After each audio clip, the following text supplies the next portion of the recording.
يا مساء الفل مساء الجمال وحلقه جديده من حلقات برنامج ضغط عالي على ميدلي. وتعالى اجيب لك كده خلاصه الموضوع في الدوري الانجليزي وهقول لك اسباب ايه. يعني هقول لك اللي بقول لك ده ليه. بص يا باشا، النهارده 1/12 اهو، اسمع من اخوك بقى وما تراجعش. ارسنال بطل الدوري الانجليزي. هتقول لي بدري، هتقول لي اصل السيتي، هتقول لي اصل ليفربول ممكن يفوق، هتقول لي اصل تشيلسي قريب، هتقول لي الكلام ده كله بعد الكام ماتش اللي انا شفتهم من ارسنال في دوري الابطال وفي الدوري، وتحديدا بعض الماتشات اللي هكلم معاك فيها دلوقتي. لا يا باشا، انا اقدر اوصل لك بالعشر الفرقه دي هتاخد دوري انجليزي السنه دي، لان الفرقه دي السنه دي هي خلاص بقى استوت. يعني ارتيتا الناس كانت بتتريق عليه وكوميكس بنت لذينه على حته اصل البنا الباشا بقى له 5 مواسم بيبني الفرقه، اصل مش عارف ايه، اصل فرقه ما بتصرفش، اللعيبه اللي هم جايبينها اصل بيجوا في اخر نقطتين 3 بيبقى الفرق بينهم وبين اول الدوري نقطتين و3 نقط وماتش وماتشين وبيخيشوا في الاخر، اصل السيتي بيعمل عليهم كامباك، اصل مش عارف ايه الكلام ده كله. هي فرقه اللي تاخد دوري واصلا ما بتلعبش في دوري ابطال.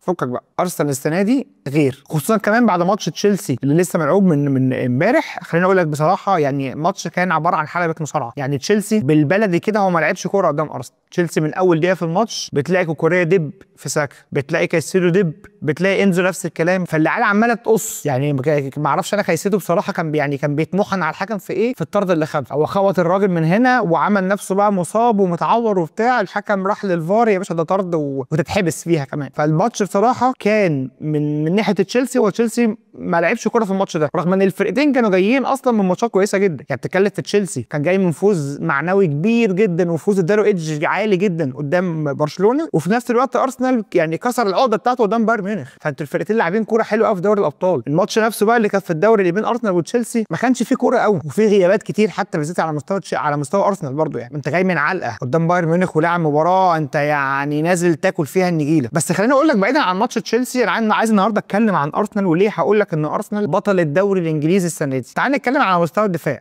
يعني لو هتتكلم على مستوى الدفاع، ارسنال توحش على مستوى الدفاع. يعني ارسنال دلوقتي اقوى فريق في اوروبا على مستوى الدفاع. تكلف فريق مستقبل في الدوري الانجليزي 7 اهداف فقط لا غير، ومستقبل في دوري الابطال هدف واحد فقط. تعالى بقى نشوف هو ملاعب مين. انت تخيل فرقه ملاعبه ليفربول، ملاعبه تشيلسي، ملاعب اتلتيكو مدريد، ملاعب بايرن ميونخ، ملاعب توتنهام، ملاعب مانشستر يونايتد. فانت فرقه لعبت اكتر من مباراه ولعبت ساندرلاند في ملعبه. خليني اقول لك برضو على الماتش ده بالذات، يعني انا بالنسبه لي ماتش فارق جدا مع ارسنال السنه دي. انت النهارده اي فرقه بتلعب ارسنال بتحس ان الفرقه بتحزق عشان تتعادل. يعني انت مثلا ساندرلاند اللي عامل موسم استثنائي، عمل مباراه عمره في الدوري لحد دلوقتي عشان يتعادل مع ارسنال في ملعبه، في ملعب النور ساندرلاند. فاهم قصدي؟ فده اللي مخلي ارسنال السنه دي متفوق، ان فرقه صعبه جدا على مستوى الدفاع عشان تجيب في ارسنال جون. ارسنال دخل فيه جون ولسه هيخش فيه جوان، بس انا بكلمك في العادي. انت بتتكلم فرقه بقى عندها صلابه دفاعيه، بتتكلم في الرباعي اللي موجود، سواء بتتكلم في ساليبا، جابرييل، تيمبر، بتتكلم في كالافيوري، الاربعه توحشوا. يعني العيال دي اصلا ما قبل ارسنال او ما قبل ارتيتا لعيبه تمام كويس، لكن تلاقي ساليبا دلوقتي هو بلا ادنى جدال هو احسن مدافع في العالم حاليا. جابرييل الموسم ده هو احسن مدافع في الموسم حاليا. كالافيوري وتمبر الاثنين مقدمين بشكل ممتاز. تتكلم في 2 تحولوا من قلوب دفاع لباكين ومقدمين بشكل ممتاز مع الفرقه. يعني الاثنين دول اصلا سواء تمبر او كالافيوري الاثنين اصلا قلوب دفاع. يعني ارسنال جايبهم من فرقهم وهم قلوب دفاع. تتكلم الاثنين بقوا باكين من اقوى الباكات اللي بتتكلم عليها دفاعيا، والراجل مش محتاج منهم حاجه هجوميا قوي، وان كان كالافيوري هجوميا يعني احسن من تمبر كتير. تمبر بيطلع يعني تمبر بيجيب اهداف كتير براسيات، ولسه هنتكلم في حته الاهداف بالراسيات دي. بس بتتكلم في 4 ترسانه دفاعيه معموله من ارسنال.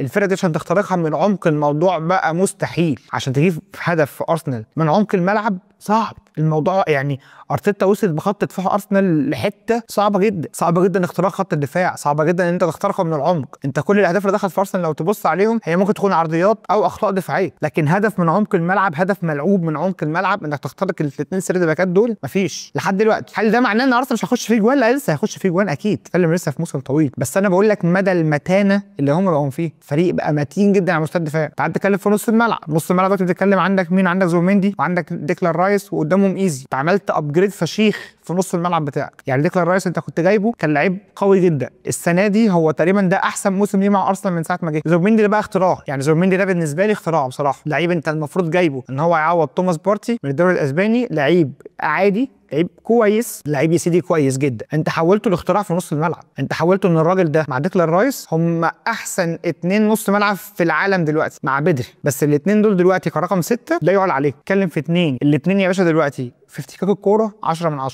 في الزياده الهجوميه 10 من 10، في ان هم ينقلوا اللعب او ينقلوا الفرقه من نص ملعب لنص ملعب الخصم ممتازين، وخصوصا ديكلان رايس. حتى في الزياده الهجوميه زوميندي دلوقتي بقى بيعمل زياده هجوميه ما كانش بيعملها قبل كده، ولا حتى توماس بارتي اللي هو كان بيعوضه كان بيعملها قبل كده في الزياده الهجوميه دي. نيجي للاختراع بقى التاني اللي اسمه ايزي. ايزي انت اصلا جايبه وينج من كريستال بالاس، بتلعبه دلوقتي رقم 8 او رقم 10، لعيب عمل لك ابجريد. يعني انت كان مين عندك في الحته دي قبل كده؟ اداك حته ايدج زياده. كان مين عندك؟ كان عندك اوديجارد حلو، لعيب كويس، لعيب تمام في ارسنال القديم.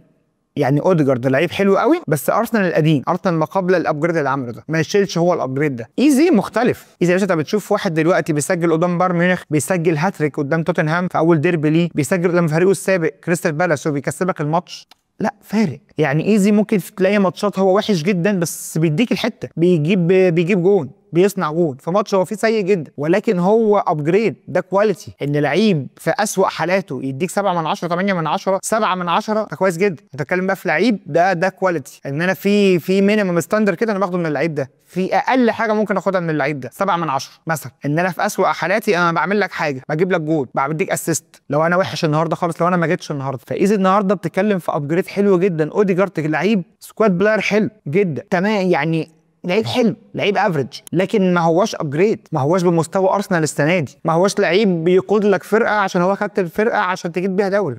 فايزي باللي عمل فيه ارتيتا، انت جايب واحد المفروض ان هو جناح بيخش يضم العمق ويشوط، ده كان دوره مع كريستال بالاس انك تخليه لعيب رقم 8 في الفرقه، وتلاقي واحد من نجوم الفرقه مديله حريه كامله. ليه؟ عشان عندك اتنين وراه بياكلوا الاخضر واليابس زي ما قلت لك، ديكلان رايس وزوبيميندي. فالراجل ده يا باشا واخد حريه كامله، انطلق يا باشا في الملعب، عايز تلعب وينج العب، عايز تميل ناحيه اليمين نلعب، تميل ناحيه الشمال العب، عايز تخش في العمق العب براحتك. انت مطلوب منك في الفرقه دي ان انت تخلق لي حلول، انت الكرييشن بتاع الفرقه. على مستوى الهجوم برضه نفس الكلام. انت بتتكلم النهارده برضه انت عندك ساكا موجود برضه، بس بقى ساكا لوحده. يعني انت كنت بتتكلم، تعالى بص الموسم اللي فات كده، ساكا اتصاب يلي قصه. يعني ساكا اتصاب دي ده ازمه، ارسنال عطل. النهارده الراجل خلاص، الفرقه كلها خلاص بقى، عارف انت اللي هو ايه، الفرقه كلها بقى فيه هارموني كده خلاص. انت عارف ساكا يطلع، مدوكي ينزل، مدوكي يخلص، مش عارف بتلاقي تروسارد بيلعب، مارتينيلي موجود لو تروسارد مش موجود، جبت جيوكيريس مش عامل معايا حاجه في الفرقه السنه دي ولسه ما طبعش، عادي جدا. تلاقي ميكيل ميرينو بيلعب مهاجم الفرقه وهو اصلا نص ملعب وبيقدر يشيل وبيقدر يجيب هدف التعادل قدام تشيلسي. خلاص انت ما بقاش عندك مين موجود ومين مش موجود. موسكيرا بيلعب، سليبا مصاب، جابرييل مصاب، موسكيرا بيلعب، مشيت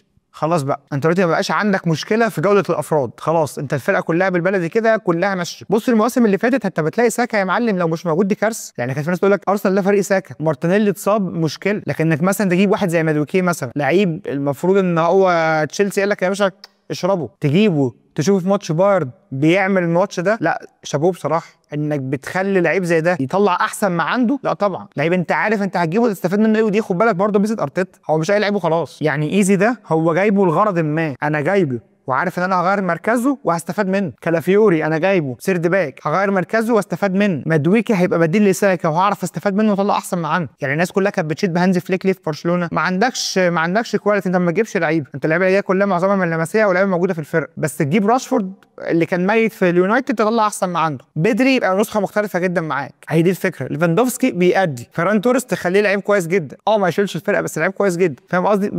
بقى في حاجه اسمها كايسيدو مره واحده كده، كوندي نفس الكلام. فهي دي ده المدرب، ده شغل المدرب. مع الاختلاف في ارتيتا ان ارتيتا لا هو جايب لعيبه معينه عارف هيطلع منها ايه. يعني هو مش شراء وخلاص، لا انا جايب لعيبه معينه عارف هعمل فيها ايه، حتى لو هغير مراكزها، حتى لو اللعيبه دي ممكن تكون زوبيميندي اللي انت جايبه تلاقيه مكسر الدنيا. ميكيل ميرينو ده برضو يعني عادي، تلاقيه مره واحده جيوكيريس عطل يلا يا باشا اتكل على الله ننزل ميكيل ميرينو مهاجم، هو اصلا مش مهاجم. فالحته دي ده شغل ارتيتا مليون في الميه، ان الفرقه ماشيه، الروتيشن اللي معمول في الفرقه مش عطلانه على لعيب ولا اتنين ولا تلاته، فدي ميزه طبعا. اركن بقى ده كله كوم وتعالى نتكلم في الكور الثابته، لان ده دلوقتي بقى اكبر واهم سلاح عند ارسنال. والكلام ده مش من النهارده، الكلام ده من موسمين فاتوا، وتوحش فيه الموسم اللي فات، والموسم ده بقى خلاص هو بقى بالنسبه له الفاول او الضربه الركنيه هي مسافه ضربه جزاء لارسنال.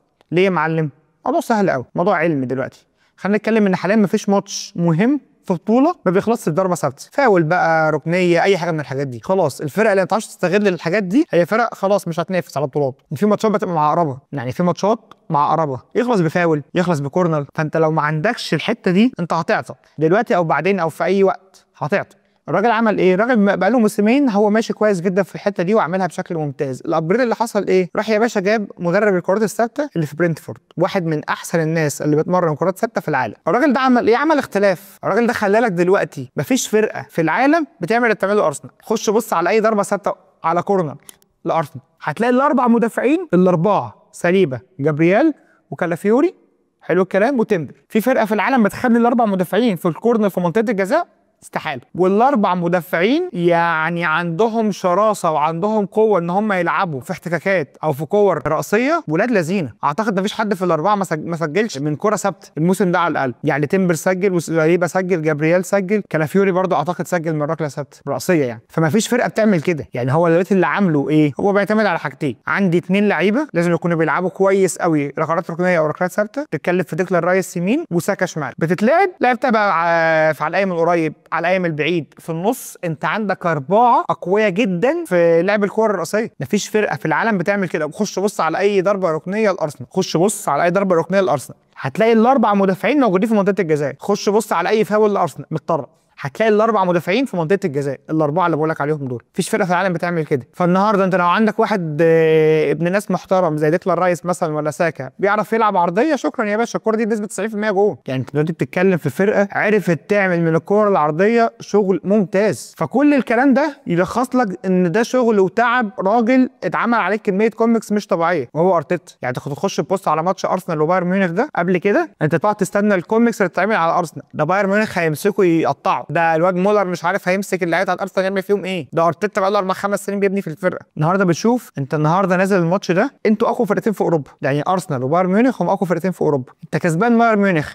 3-1 مش لاي حاجه غير عشان انت اقوى من بايرن ميونخ. يعني انت مش ما كسبتش بايرن ميونخ عشان تفصيله صغيره حصلت، ولا عشان خطا من لعيب معين، ولا عشان انت كسبان بايرن ميونخ علشان انت احسن من بايرن ميونخ. خش بص على تصريحات كومباني مثلا المدير الفني بايرن ميونخ بعد الماتش، مش لاقي حاجه يقولها. يعني هو يلف لفته ويقول لك بس احنا كنا بنلعب فريق قوي جدا. ليه؟ لان الراجل ما عملش حاجه غلط. يعني تبص على ماتش بايرن ميونخ وما عملش حاجه غلط. كومباني عامل يعني فرقه بايرن ميونخ عظيمه الموسم ده، بس ارسنال اقوى. عارف لما انت تبقى قوي بس في الاقوى منك، هو ده اللي حصل بالظبط. يعني البايرن ما خسرش عشان هو ضعيف او عشان الفرقه مش عارف مين غلط او مش، لا، هو كسب علشان ارسنال اقوى. ده شغل ارتيتا. فعشان كل الحاجات اللي بقول لك عليها دي بنسبه كبيره يا سيدي، بنسبه تكاد تفوق ال 90%، ارسنال بطل الدوري الانجليزي. فلو انت عجبك الفيديو خش اعمل لايك وشير وسبسكرايب، وتعالى كمان قول لي رايك في الكومنتس. هل انت شايف اللي انا بقوله ده بدري عليه ان انا اتكلم دلوقتي ان ارسنال يكون بطل الدوري الانجليزي، ولا شايف ان كل الحاجات اللي موجوده دلوقتي بما فيهم طبعا بقى الفرق اللي معاك في الدوري الانجليزي، يعني ليفربول مش شايف، تشيلسي اللي ماشي كويس بس تشيلسي برده ما عندوش سكواد ارسنال، يعني ماريسكا بكل اللي عامله ده لسه برده يعني مش ارسنال. السيتي برده بيمشي على سطر وبيسيب سطر، يعني لسه واكل علقه من باير ليفركوزن في دوري الابطال، فبرده لسه هو في ماتش ليدز كسبان بالعافيه. فده برضو من الحاجات اللي تديك مؤشر ان ليه ارسنال ممكن السنه دي يكون بطل الدوري الانجليزي. فلو عجبتك الحلقه يا معلم ما تنساش تعمل لايك وشير وسبسكرايب، وسلام عليكم.